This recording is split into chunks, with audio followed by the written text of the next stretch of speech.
I'm Chris Richardson, and this is Not a Pipe podcast.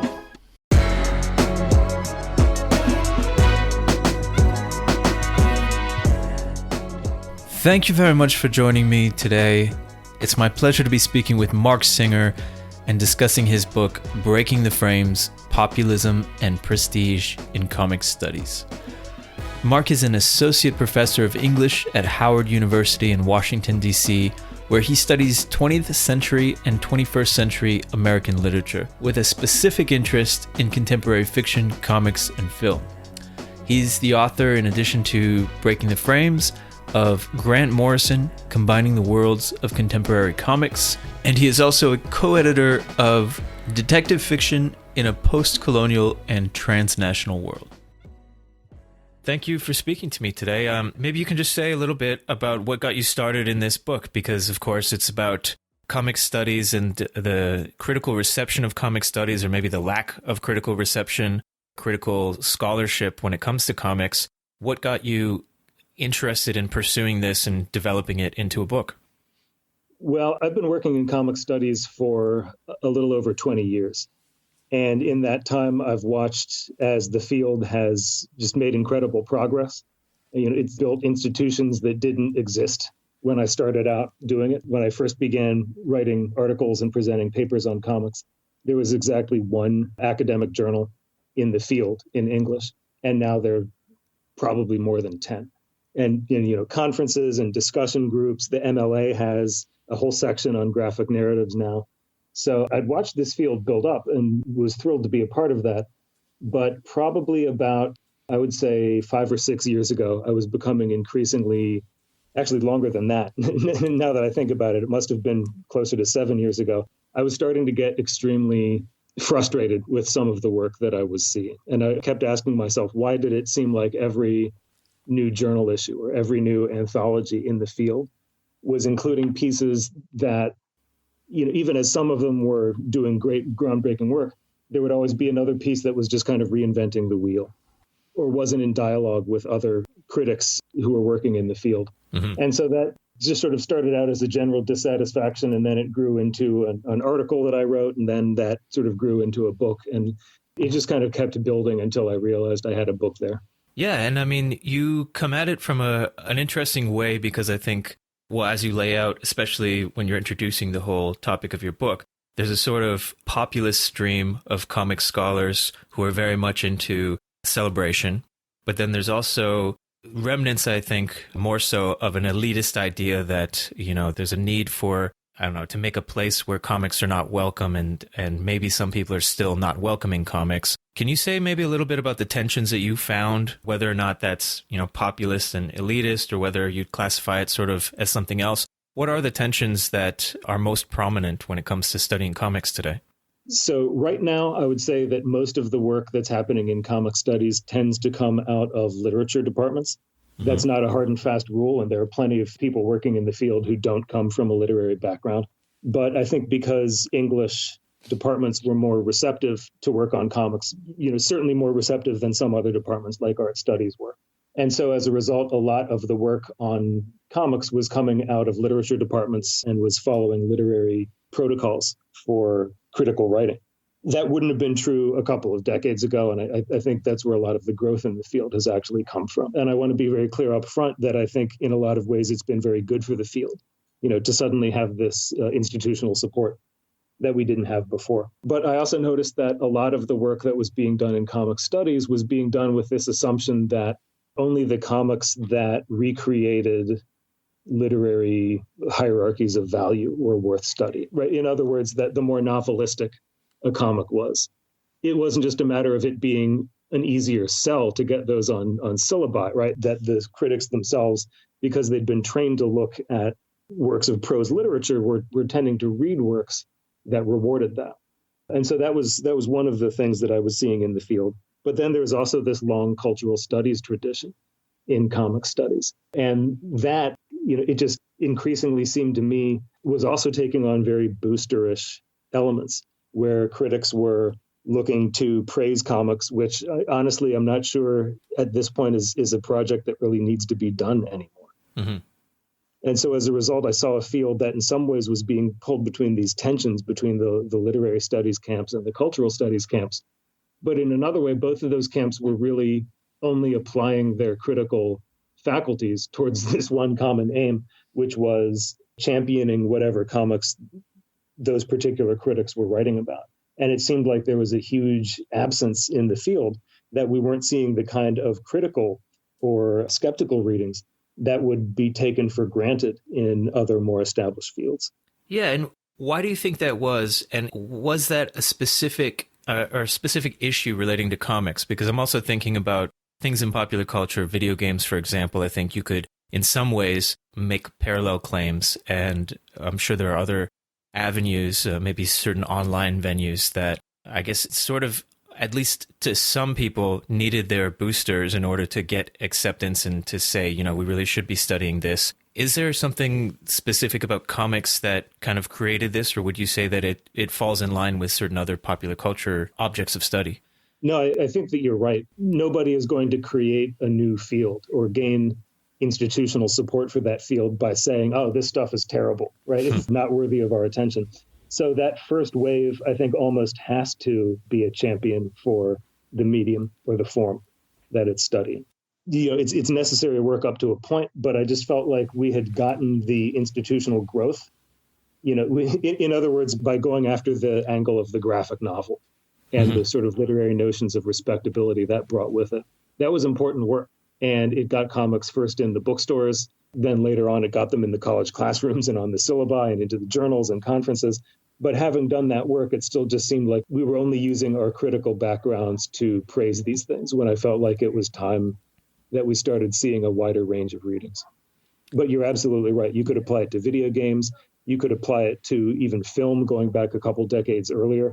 It's always the champions of the new form who end up bringing it into the academic discussion.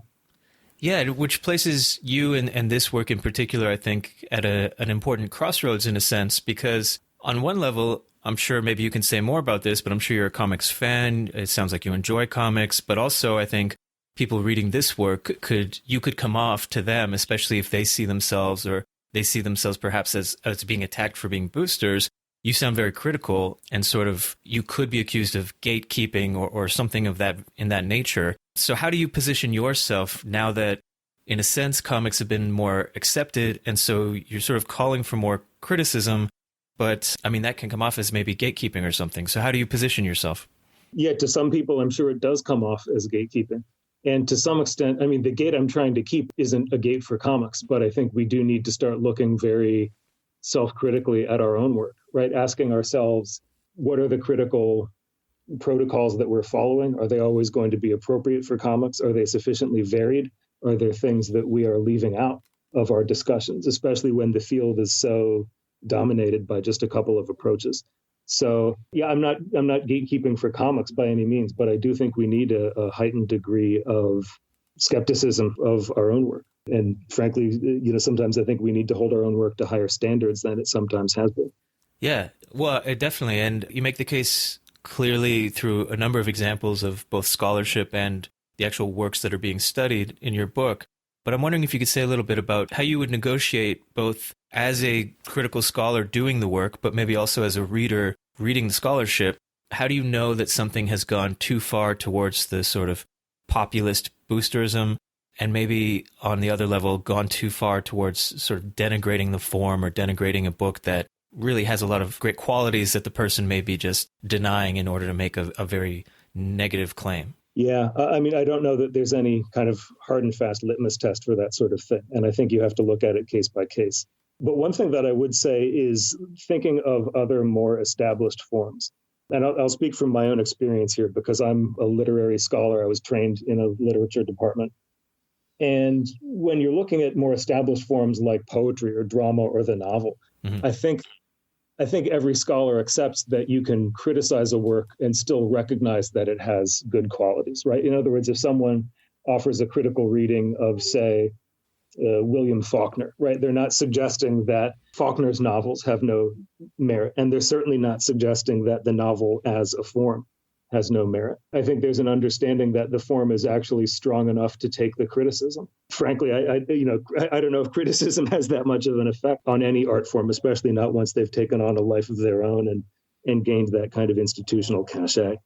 So I'm not even sure if a stinging work of invective could serve to keep comics out of the academy at this point. And that certainly wouldn't be what I would want to do.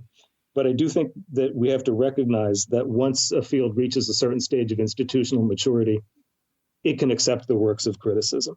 And it can accept the works of criticism not only without jeopardizing the reputation of the form or the field, but it can even accept them without jeopardizing the reputation of the works that are coming under fire for that criticism.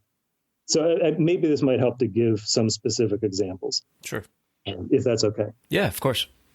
So in writing the book, it quickly became clear to me which of the comics I was writing about that I really didn't care for and had no use for, and which of them are clearly deserve their places at the center of the comics canon because I think they can support that variety of readings.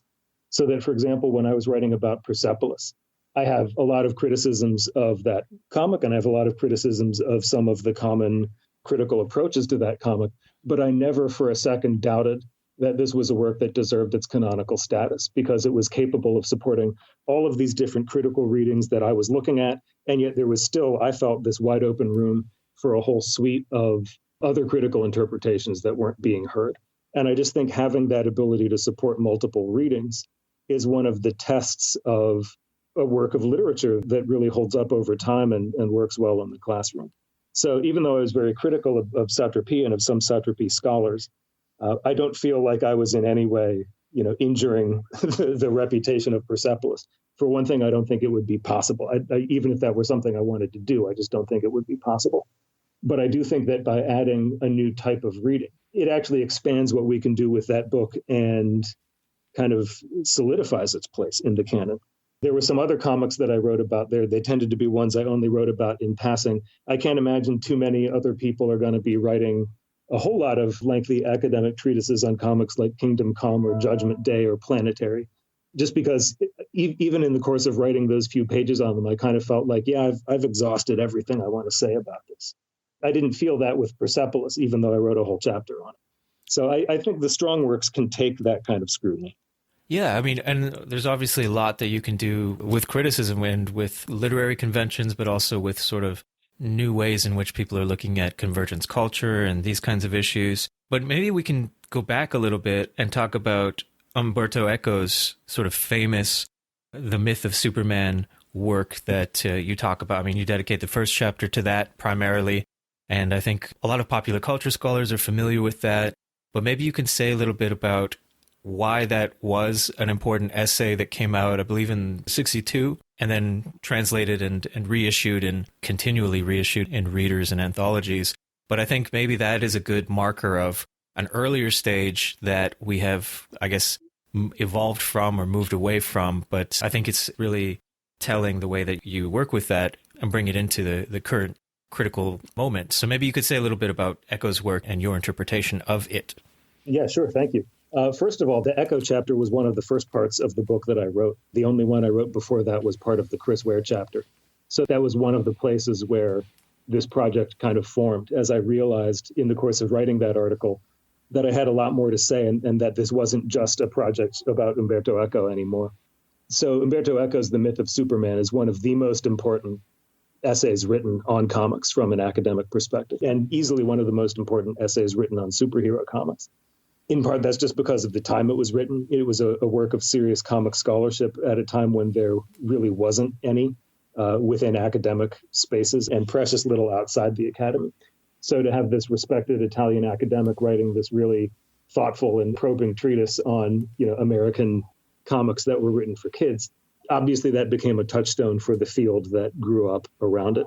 But as I was reading more and more criticism, I was noticing that there seemed to be a divergence between the essay that I had read and the essay that I was so frequently seeing people discussing in their, more recent works of criticism on superhero comics, where Umberto Eco sets forth this idea that superhero comics of the time period he was writing about, which would be the late 50s and early 60s, that superhero comics worked by creating what he calls this oneric climate, which is to say a kind of dreamlike climate where time advances over the course of the story, And then the story stops and you start up a new one and everything is right back to where it started. Lois Lane is still trying to figure out who Superman is, still can't quite figure it out.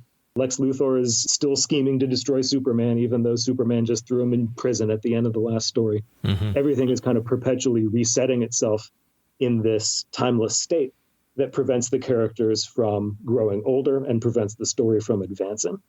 And I'd always thought that was a really useful observation of Ethos that seemed to track with what I had read of the comics of that era.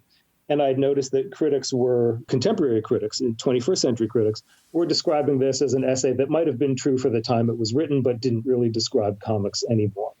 And I noticed that they were tending to do so in ways that could sometimes be very credulous of the claims that contemporary comics were making for their own kinds of narrative. We live today in this age of event-driven comics where, in order to get the dwindling number of readers to buy their comics, the superhero publishers have really tried to convince the readers everything matters. Big things are happening. Big changes are coming to the Marvel universe or the DC universe. And yet those changes always reset over time. And it might not be as quick as a Superman comic from the 1960s, but eventually Captain America will be Steve Rogers once again, even if he was Sam Wilson for a while. So it seemed to me that the scale of the narratives had expanded a little bit, but the fundamental narrative logic of the genre hadn't really changed at all.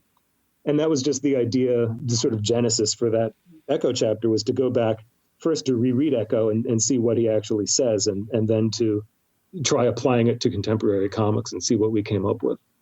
But it was over the course of writing that I came up with, I shouldn't say I came up with, it was over the course of writing that I discovered there was this idea for a much larger project, in that there were so many critics I was coming across who just weren't describing Echo accurately at all.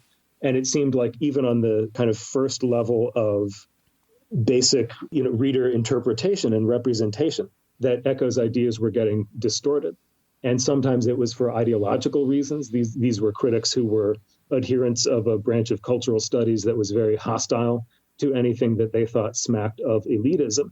And Umberto Eco, even though he was one of really the first academics to work within the field of cultural studies and comic studies, because Eco says a few things over the course of that article, like saying, for example, that Superman comics don't play around with time in quite the same way that a novel or a film by Alain Robbe-Grillet does, or a novel by James Joyce does. I would think that's a pretty self-evident statement, right? Mort Weisinger comics from the 1960s don't do the same avant-garde things that James Joyce and Alain Robbe-Grillet do. Mm-hmm. But for certain critics, this marked Eco as an elitist and as someone who had to be maybe not cast out of the canon, but certainly had to be labeled and called out for his elitism. So I felt like there was a kind of ideological filter going on there, and I wanted to look a little bit beyond that. And then that was what led me to scholars like Jim McGeegan and his work on cultural populism, which I found to be a really useful concept for thinking about my own book. Well, I want to ask you about that, but maybe you could say a little bit more about cultural populism and the ideas that you were sort of either playing with or responding to when it comes to that.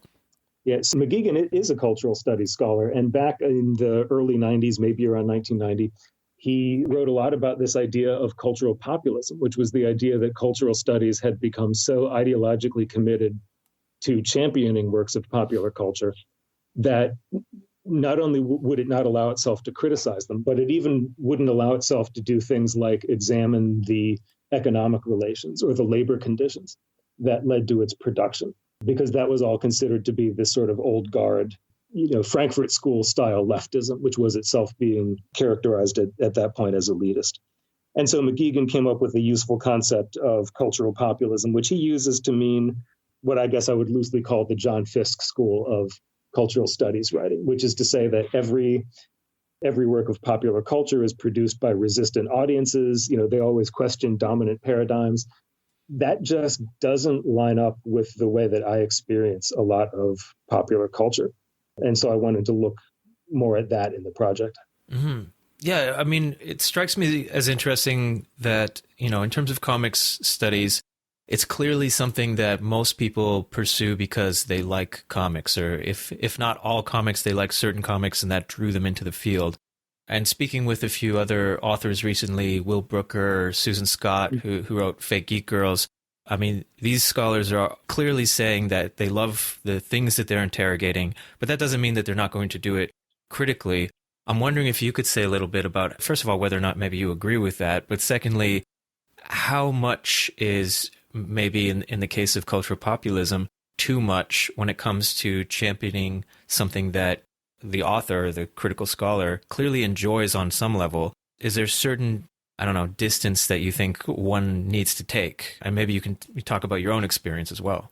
Yeah, well, first of all, I very much agree with that idea that the criticism that I write is coming because I love comics and I care about comics and I care about comic studies and I want it to be better.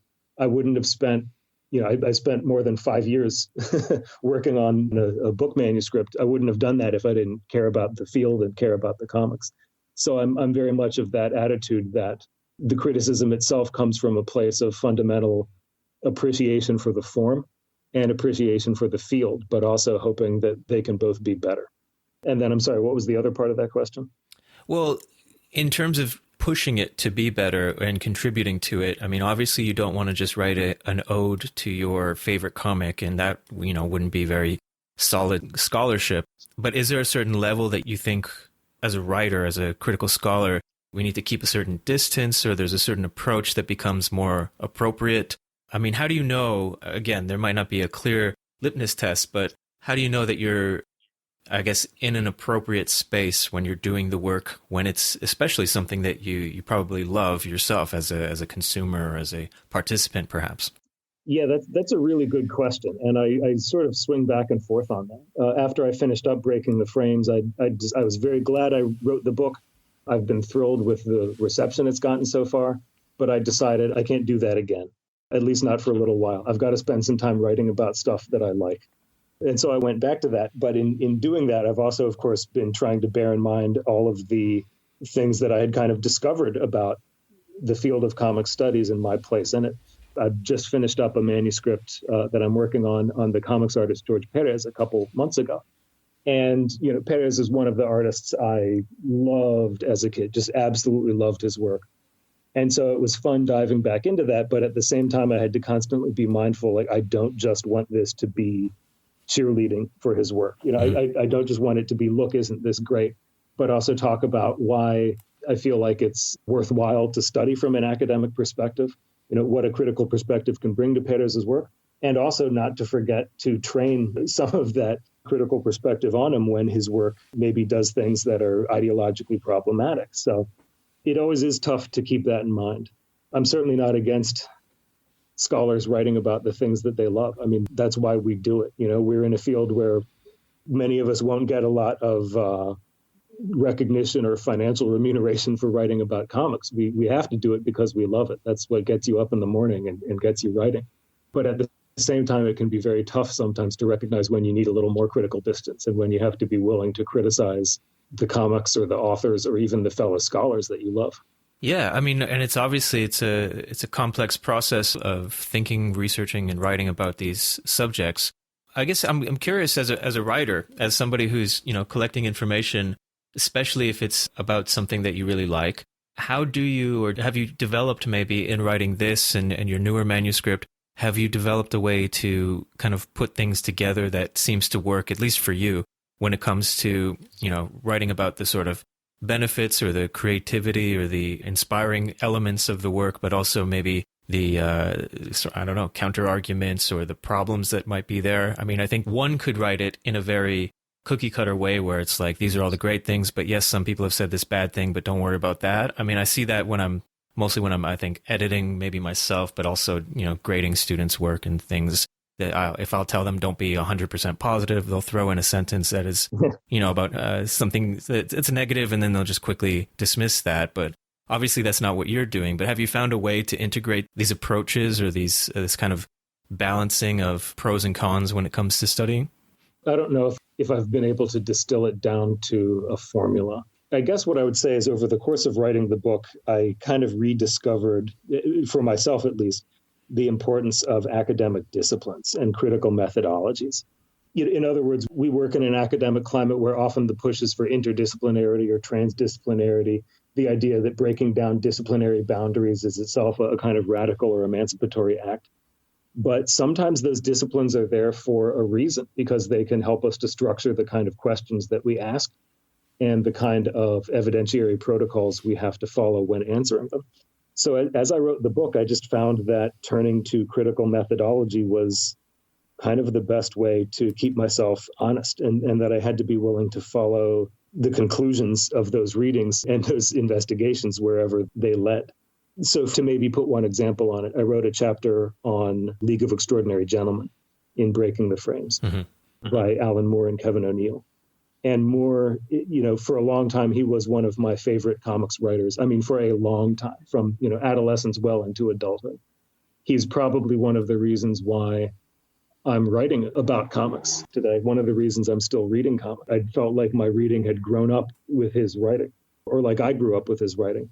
So it was very hard to see things in League of Extraordinary Gentlemen and some of his other recent works that I just was finding increasingly unconscionable, in the way that he was representing sexual violence, in the way that he was incorporating racial caricatures into his work. And it was always done under this veneer of parody, but it was a parody that I felt like was indistinguishable from the racist and sexist attitudes that it was parodying.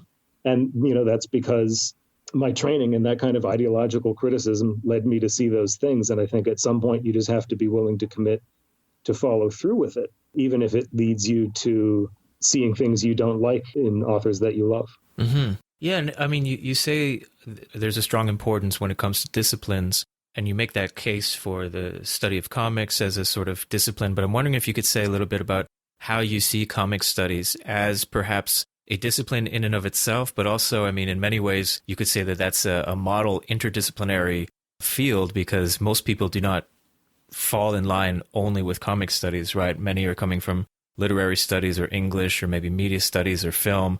So yeah, what is a comics studies discipline, if there is one? And then, what makes it perhaps unique, or the work coming out of that unique? Yeah, by its very nature, comic studies has to be multidisciplinary. Just because the comics themselves are working across so many registers, right? Mm-hmm. You can look at them as literature, as art, as communications. You can look at them through a sociological frame, an economic frame. So I wouldn't want a comic studies that followed the methods of any single discipline. And I think one of the great strengths of the field is, like you say, it has so many scholars coming into it from different disciplinary homes, each one of them potentially bringing their own disciplinary angles, right? Their own critical methodologies. So when everyone is following those methodologies, that's a real strength of the field.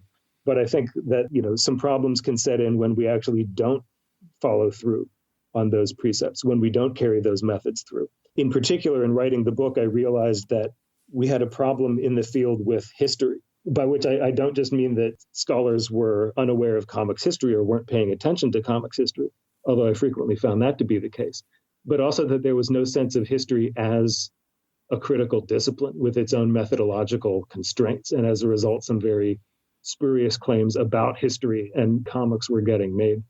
So I would never want a comic studies that only followed one discipline. But I hope that whenever each of us comes into the field, we carry with us the best practices from those home disciplines that we were trained in. Mm-hmm. When we're approaching comics as a sort of object of study, I guess there's the question of disciplines, but there's also the question of trends, I would say, or what's popular in terms of, what critics are doing or critical scholars are doing. I mean, you sort of mentioned how the Frankfurt School used to be, I guess, the default in many cases. Now, I don't think that's necessarily the case. Perhaps, as you sort of touch on at the end of your book, perhaps the turn away from criticism with, people like Bruno Latour and Rita Felsky talking about becoming more open and sort of appreciative of the work of the objects. That seems to be a sort of trend now. Where do you see things going, and what are maybe the issues in following these certain trends, whether that's to default to Frankfurt School or to default to a more sort of appreciative, affective turn? Yeah. In order to answer the question about the larger trends, I might have to think my way up from some of the smaller ones that I've seen. Sure. So trying to think of it in terms of just what I've noticed recently happening in my colleagues' work, and especially in the work of grad students and young scholars who are just starting out in the field now. There are a lot of very positive signs. A couple of years ago, I went to a conference. It was the first meeting of the Comic Studies Society. And this was a big moment institutionally in the field. We finally had a learned society that covered the whole discipline. It wasn't limited to one nation or one subgenre. And attending that first conference, I had this moment of kind of simultaneous joy and panic because the book wasn't out yet. It was done. I'd read the galley proofs. I couldn't change it anymore. It was locked in. But I saw all of these young scholars at that conference, and they were all doing the exact things I was saying comic studies needed to do, right? In other words, there were scholars who were really looking at comics within their historical context as a medium and as a set of genres. There were scholars who were looking back at areas we've neglected for decades, like comic strips, or even comics art that precedes the comic strip. So I'm seeing these scholars doing all this stuff that I say in the book we need to start doing. And on the one hand, it's like, oh, great, the people are carrying the torch. We're finally doing this work. But I also had this kind of sinking feeling of, oh, God, the book is going to be outdated before it comes out. And so that was kind of distressing. But I think on a sort of local level, a micro level, I see lots of scholars who are doing the types of work that I called for, which is to say, bringing in new disciplines, like sociology, for example, that we haven't seen much of in comic studies previously. So I think that greater variety is becoming more and more prominent. As far as what the larger critical trends are, I don't know. My abilities as an oracle are kind of crap, so I don't know if I'm going to be able to predict where things are going in terms of the larger trends. You did mention Bruno Latour and post-critique, and that's actually one that I found really interesting, not just for comic studies, but for the field of literary studies in general, because I find I have a very conflicted attitude for it, where on the one hand, having just written this book saying we need more criticism in comic studies, of course, I'm going to be reflexively skeptical of anybody who says we need less. But when I look at that work, and especially Rita Felsky's work, I have to admit I'm persuaded by a lot of what she says, because a lot of what Felsky has pointed out is that our post-critical attitude often adopts this mask of critique, right? In other words, when we read works, we always want to say that they are essentially that they reflect our own ideology back at us, right? They're sabotaging anything, destabilizing anything that we don't like, and stealthily promoting any ideals that we do. So we have this kind of habit of displacing the critique onto these larger cultural systems that we're all against, and never actually noticing how the individual texts we write about might even reflect or promote or celebrate those same larger cultural systems. So I have to admit that there are a lot of things in the post-critical ethos that I like. I like the attempt to shake people out of sort of bad habits, complacent formulas. And it's kind of nice to see scholars looking at how they can do things differently, even as at the same time, I would never want to reject the project of critique entirely, because I think it serves really important social purposes. So yeah, I can't make any predictions on where the field is going, but I hope that people continue to take this idea that we can do things in the field differently. We can bring in new ideas, new reading practices without ever having to give up our job as critics, because I think that's one of the roles that our society has assigned to teachers and scholars. Mm-hmm. Yeah, well, and rather than necessarily predicting, I'm wondering if you could say a little bit more about negotiating these trends or these styles or calls to do one thing or the other, whether that's in comic studies or maybe in more humanities fields generally, because I think it's interesting because in comics, of course, you can see like a few people had a really good idea to, create this strong, powerful guy in tights. And then within 5 or 10 years, there's a million guys in tights that all kind of seem the same. And then we want to move away from that because it's become far too oversaturated. I think in comic studies, you could say something similar tends to happen sometimes where somebody sees a great place to focus attention and criticism, but then somehow, whether that's sort of because of falling in line, but I think a lot of people might be exposed to interesting things, and then they all have this great idea that's provoked by that. So then you suddenly have a lot of people writing about the same thing. I mean, I love The Watchmen, and I've seen some great criticism and maybe some not so great criticism of The Watchmen, but I feel like we've gotten enough Watchmen criticism just because that was such a great book. So much to say, but everybody kind of jumped on that. So comics especially are always, there's always new ones rolling out, and yet there's always Superman to talk about, Batman, what have you. I'm wondering, if you could say anything about how you would suggest maybe particularly new scholars, graduate students, or people who have, just gotten PhDs, maybe early professors, I guess you want to go to the book of the day, maybe, but you also don't want to fall in line and be one of 100 criticisms of the same new text that's come out in comics. How would you encourage people to negotiate that, especially when dealing with, popular texts like these?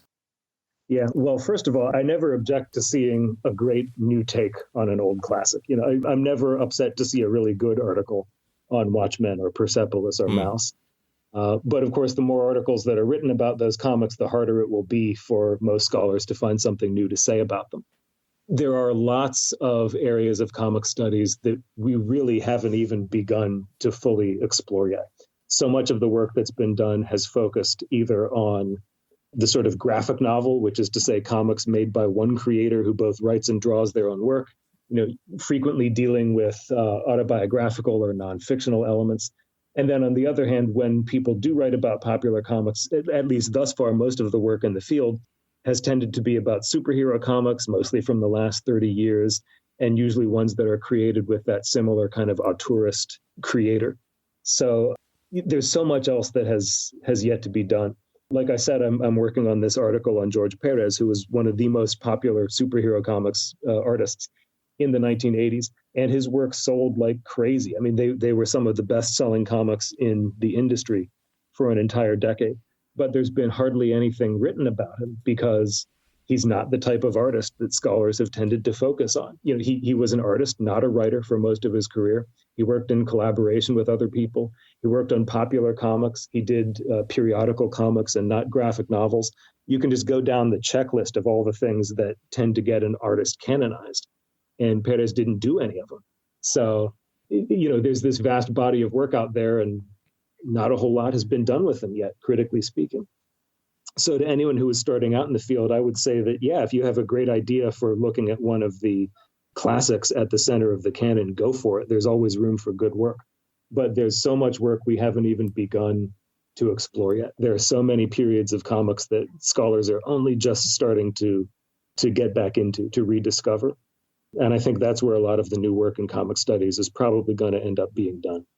Mm-hmm. Yeah, that makes a lot of sense. And in your book, I mean, you do a lot of great close readings of the scholarship, of the criticism. I'm wondering if you could say, I guess, some of the top things that you would warn against. Again, if somebody is, emerging as a comic scholar, like I said, you mentioned in your book a number of things, but what are those things that you definitely would warn, please don't do that? Or if you're considering this, maybe give it a second thought. That is a great question. I guess the first bit of advice I would give to comics scholars would be the first advice I would give to new scholars in any field, which is to say, never assume you're the first person to write on something. Mm-hmm. Do the research first. Check out what other scholars have had to say. In writing Breaking the Frames, I can't tell you how many times I came across the same arguments over and over again from different scholars, sometimes years apart. I gave an example in the book of the first page of Persepolis. And, there have been a lot of articles on Persepolis, and I can't tell you how many of them will open with a close reading of the first page, looking at the way Satrapi first frames herself and then crops herself out of the frame. And I saw so many readings, and they were all essentially correct, but they were all saying the same things over and over again. And it starts to drive home the point that, these scholars might have lots of interesting ideas about Satrapi, but they haven't been checking what other scholars have to say. And it's impossible to build a field if no one is reading each other's work, if nobody is in dialogue with each other's work. So that would be the first thing is to just check out what has already been written on the subject. And I think that alone would avoid a lot of the pitfalls. Mm-hmm. Yeah. Any other things that come to mind? Oh boy. Well, I ran down this checklist. I love how there's sirens behind you too. Just like the comics police. What could you get caught for? That's the cultural populists coming to kick in the door. No, so in the opening of the book, in the introduction, I have the sort of checklist of most common sins that I see in comic studies. And some of them are so elementary that you would be amazed that any critic would ever commit them. And yet I see them over and over and over again. Critics who don't actually read the comics they're writing about. I don't understand that. Like, how do you get there? How do you get to that point? I'm going to confidently make these declarations about this body of work without even reading past the cover. So it seems so basic. Like, you shouldn't have to tell anyone read the comic before you write about it. Mm-hmm. But good advice, I guess.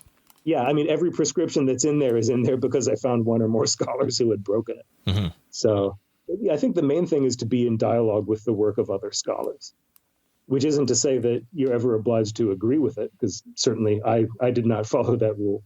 But I think you have to be in dialogue with it just so you know what else is being said out there and so you don't reinvent the wheel. You know, another thing I saw so many times in the articles and books I was reading, there are a lot of scholars who are really eager to rename comics, mm-hmm. to find some more respectable name for it. And I don't think that's necessary anymore. It might have been 30 or 35 years ago when graphic novels started entering into, currency, but it's done its work. I don't think we need any new ones. And yet there are so many scholars who have this. I think there are a lot of scholars still writing from a defensive crouch when they write about comics. And I would say that that's something that we need to shed, right? We need to stop pretending that we're writing about something else or pretending we need to rename it to get more institutional credibility. At this point, comics have the institutional credibility, and we can just write about them without having to disguise them as something else. Yeah, and in writing about, well, as you said, you don't want to reinvent the wheel, but I'm also thinking about people who may be reading this work that you're doing, that others are doing, who don't have that background in comic studies. And that seems to me a difficult thing to negotiate, because there is a vast array of contexts and histories, and you could get into political economy and sociology, as you've said, that is out there, but there's no guarantee that people who are reading your work are familiar with that. And so when you're introducing a subject, maybe within comic studies, how much of it, or how do you go about putting in the history that has already been written but is necessary to know, versus trying to not repeat what others have said? Do you have any thoughts on that? In general, I feel like the field is still so new that there's a lot of work that just hasn't been said yet, or if it's been said, it hasn't been said in academic contexts. I often find one of the biggest challenges in my own writing, and maybe, I don't know if you found this to be the case as well, it's when you're trying to write something that you know to be true, that, for example, is a staple of maybe the fan discourse that's part of the field, mm-hmm. or as part of your own historical experience in reading comics, but you don't have any academic sources on it. And so it's like, how do I define this thing?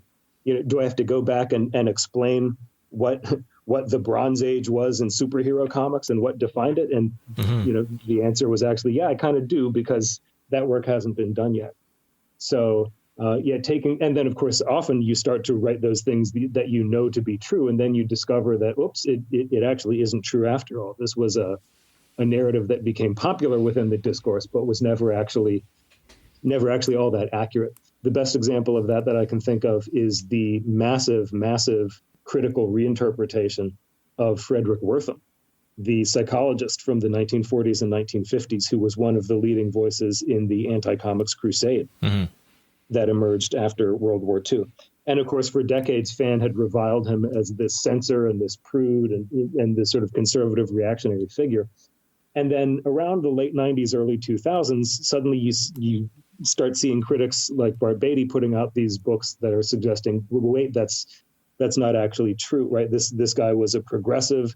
He was actually part of one of the legal cases that became Brown versus Board of Education. This guy was much more politically complex than his detractors have given him credit for. Mm-hmm. So sometimes in coming back to those popular histories, or the histories that we all think we know, we discover that they're not as accurate as we thought they might be.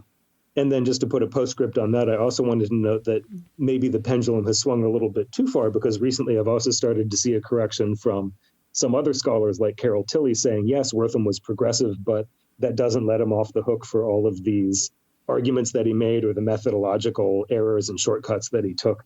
So there's always going to be a back and forth in the conversation, mm-hmm. over any of these topics. And I think there's always going to be room for new critics and new readers to come along and find a place within that conversation, just by supplying what they don't currently see is active in it. That I could have phrased that much more elegantly, but yeah, there we'll go. You can always find a way to provide what's missing in the current discourse, even if it's something that's a staple of the field, like Frederick Wortham. Yeah, I mean, and that's a great point, right? So much has been written about Wortham, and I think a lot of people, especially in that case, especially if they're not particularly interested in Wortham or his contribution during that time period, then that can become a sentence or a given that they don't really think about, and they probably don't even necessarily read it. And so, yeah, that can become a very uncritical gesture towards this thing that everyone feels like they know, but, maybe not so many people do know that.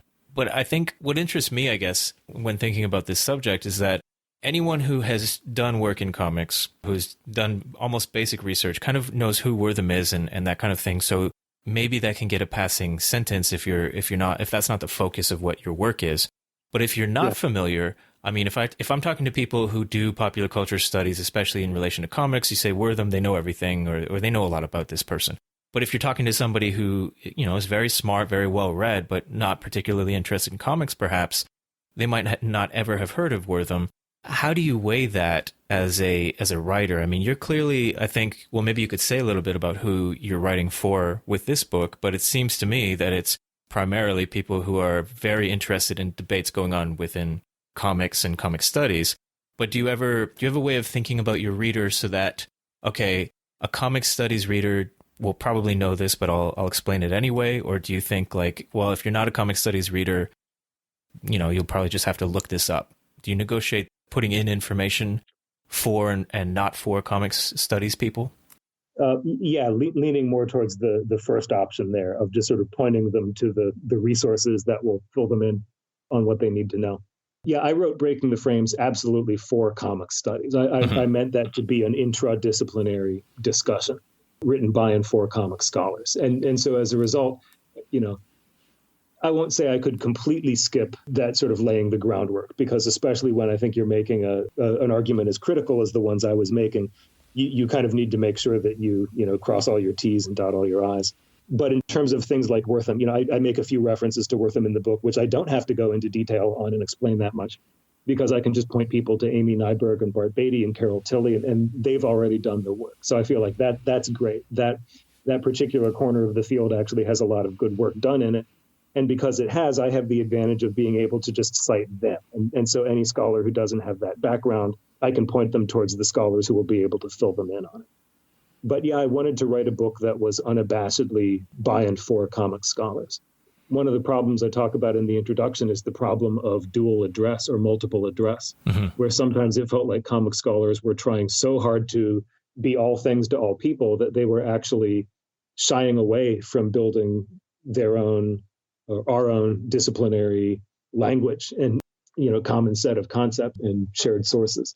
So I felt like there was a value in having a discussion that really was just for people who have decided to engage in comic studies. Now, whether they've been doing it for 30 years or they just came to it last week, I still hope the book and the field will be accessible to them. A growing field has to be ready to take in new scholars at any time. But the nice thing about being in dialogue with those other scholars is I can always just point people to their work and say, here's where you need to go to get this information on Wortham, or to get this information on comics formalism, or any of these other topics that are already fairly well discussed in the field. Yeah, and in the intro to your book as well, you talk about certain criticisms or certain critiques. And one of those go-to moves, I think, if anyone feels that they're being criticized or feels that they're being judged harshly, is to say effectively, look, you don't know the history. Like, you got to look at, the past issues of this comic, and you really can't weigh in on what I'm saying until you are familiar with all of the comics and issues and character development that has happened over the last decades. And so in other words, you really have to be an insider. This is not meant for you, or you shouldn't criticize me until you're an insider too.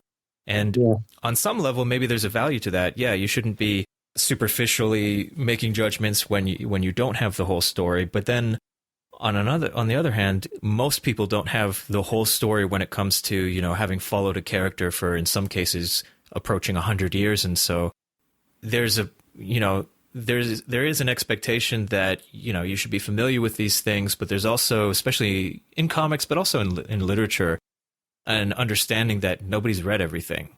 So is there a way to, I guess, bridge that gap or work within a sort of sweet spot where you're not expecting that only people who have read every issue of every hero, Superman comic or whatever from the beginning can weigh in, but you're also, not so superficial that anyone can say anything without, some background? Yeah. Maybe Mark Waid has read every Superman comic ever published. He might have a legitimate claim to that. I don't think anybody else could say that. Mm-hmm. Yeah, obviously you can't, you're right that so often gets used as a means of excluding people and keeping them out of the conversation. And in terms of anybody just being able to form an opinion, like say if you have an opinion on the Superman comic that came out this week, sure, that was published in one installment. Anybody can pick it up and read it, find something valuable to say or think about it, and they don't have to have read the previous 80-odd years of Superman history. I do think, though, that the standards change a little bit when you start producing works of scholarship. Mm-hmm. And at that point, it becomes important. Obviously, it's not practical to read all of the Superman comics, but I do think it's important for scholars to put whatever works they are reading within whatever historical context or material contexts are appropriate to that. I think that the field has tended to neglect that. For the last 20 years or so, we've been on a very strongly formalist kick. That was needed at first because back in say, the late 80s or early 90s, we didn't really have a formal language for talking about comics. And that came out because a number of critics and scholars and some artists like Scott McCloud committed themselves to building that vocabulary. It was useful. I still use that vocabulary all the time. But I think after 20 years, you do start to get a desire to see something else. And one of the things I wrote about in Breaking the Frames that I want to see more of is more attention to historical contexts, material contexts, publication contexts. In other words, instead of discussing these stories as things that have just kind of emanated from some Platonic ideal, right, to talk about them in the material forms they once occupied, the ways they were produced, the ways the industry worked when they were produced. So, you can't read everything. In practice, every critic has to put limits around their project or else it just never ends, right? Mm-hmm. But I do think that as critics, we do have a responsibility to figure out those contexts that are relevant to our arguments and familiarize themselves with them. And if we can, bring those into our writing, because I think it can really illuminate the readings in a way that sometimes a strictly formalist reading just won't do. Yeah, no, and that makes perfect sense. And I think it's going to be interesting to see, as you mentioned, how things progress and where the maybe gaps or blind spots have been that can be further filled in by new comics scholars or by comics scholars pursuing new ideas. As we start to wrap up our conversation, I know it's almost been an hour now.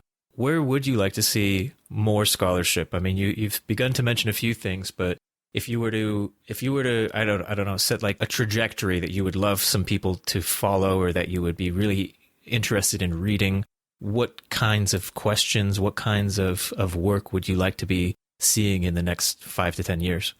At the moment, I think I'm most interested in looking at scholars who are sort of rediscovering the previously neglected histories of comics.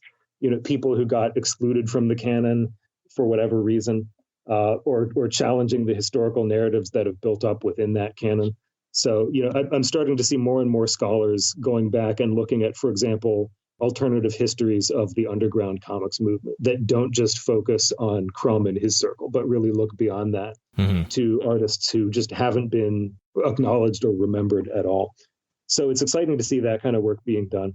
At the same time, if I realized my dream and, for the next 5 to 10 years, all comic scholarship were being done in that kind of historical recovery, archival recovery, I guarantee you that 15 years from now, I would start grumbling and say, comic studies is too historicist. We need to shift and do something else. And if I don't do that grumbling, I'm sure someone else will. So, the field will continue to grow. And whatever it isn't doing at any given moment in time, I think some young scholar will come along and or maybe not so young scholar will come along and decide, okay, we need to start doing that now. Mm-hmm.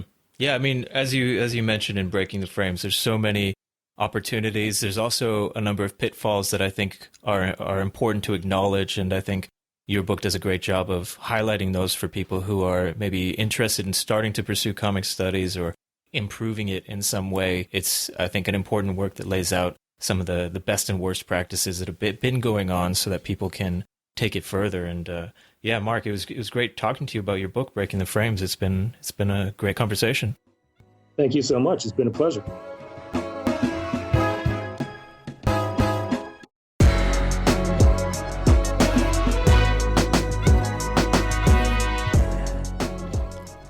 As always, thank you very much for listening to and supporting This Is Not a Pipe podcast.